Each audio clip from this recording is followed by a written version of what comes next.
O'clock, farm animals still missing at this hour after fire destroys this barn in Westport. At least 20 pigs died in the fire. NBC 10's Temi Topa Adelea is live with the sad details. Temi? Dan and Patrice, that's right. You can see the barn here behind me completely destroyed from that fire. Now, we spoke to the owner of Twin Willow Farm earlier today. He did not want to go on camera, but described yesterday's fire as utter chaos. The Westport Fire Department shared these photos of the fire at Twin Willow Farm on Sodom Road Tuesday morning.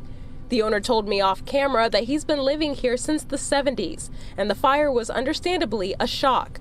He says people driving by called him after seeing heavy smoke coming from the loft area of this barn used to house livestock, in this case, dozens of pigs.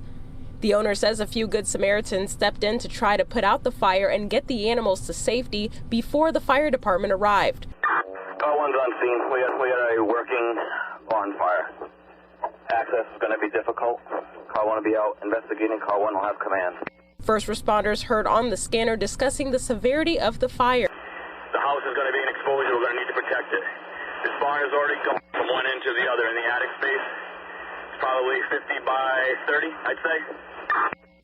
The owner tells me about 20 pigs died in the fire.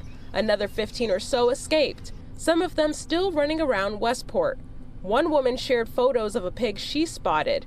The owner and some helpful folks were able to round up about 8 to 10, bringing his total number of living pigs to about 35, but there are still about 6 missing.